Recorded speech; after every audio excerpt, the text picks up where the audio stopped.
اسے کون دیکھ سکتا ہے، اسے کون دیکھ سکتا ہے، یگانہ ہے وہ یکتا، جو دوئی کی بو بھی ہوتی تو کہیں دو چار ہوتا۔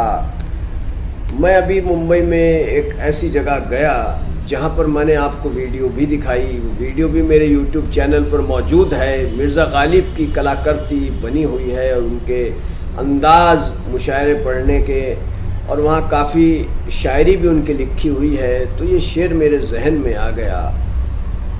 اس سے پہلے کہ اس شعر کا میں مفہوم سمجھاؤں، میں آپ کو ایک قصہ سناتا ہوں حضرت موسیٰ کا۔ حضرت موسیٰ پروردگار سے، ایشور سے بات کیا کرتے تھے، ایک پہاڑی پر جاتے تھے اور وہاں پر وہ پروردگار سے بات کیا کرتے تھے۔ ایک بار حضرت موسیٰ نے ضد پکڑ لی کہ اے پروردگار، میں تجھے دیکھنا چاہتا ہوں، تیرے درشن کرنا چاہتا ہوں۔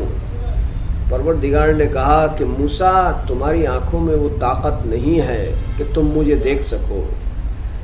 لیکن حضرت موسیٰ نے ضد پکڑ لی کہ میں تو پروردگار تجھے دیکھوں گا۔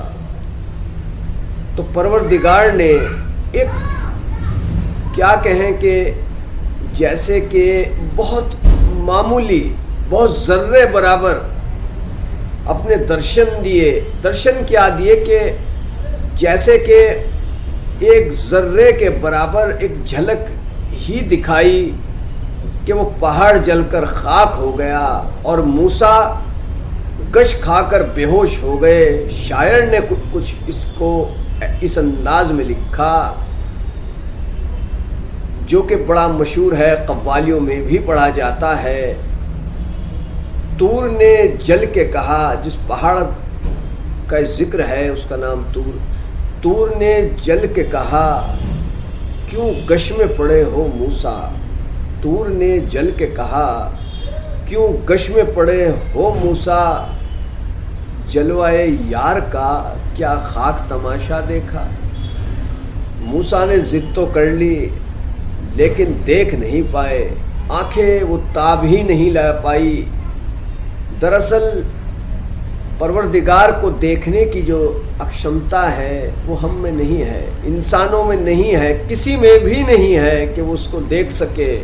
موسیٰ کی ضد تھی، ذرا سی تجلی، ایک ذرا سی جھلک ہی دکھائی تھی، معمولی سا ایک نور ہی آیا تھا کہ پہاڑ بھی خاک ہو گیا اور موسیٰ بھی گش میں بے ہوش ہو گئے گش کھا کر کے۔ تو میں مرزا غالب کے اسی شعر پر آتا ہوں۔ مرزا غالب نے جو شعر لکھا ہے اس کے بارے میں ایک اسکالر نے کہا تھا، نام بھی لے لیتا ہوں، قادر خان نے کہا تھا، وہ ماسٹر ڈگری تھی عربی میں، فلموں میں آئے وہ الگ بات ہے۔ انہوں نے کہا تھا کہ اگر اس شعر کو پڑھ کر کے آپ دعا مانگے تو دعا ضرور قبول ہوگی۔ اسے کون دیکھ سکتا ہے، یگانہ ہے وہ یکتا، اسے کوئی نہیں دیکھ سکتا۔ پہلا مصرع یہ کہتا ہے، جو پہلی پنکتی ہے غالب کے شعر کی، کہ اسے کوئی نہیں دیکھ سکتا۔ دیکھنا ہوتا تو موسیٰ دیکھ لیتے، ان کو درشن دیے پروردگار نے، لیکن آنکھیں تاب نہیں لا سکی، وہ قوت ہی نہیں ہے کہ دیکھ سکتے۔ تو اسے کون دیکھ سکتا ہے، وہ اکیلا ہے، ایشور اللہ اکیلا ہے۔ جو دوئی کی بو بھی ہوتی تو کہیں تو دو چار ہوتا۔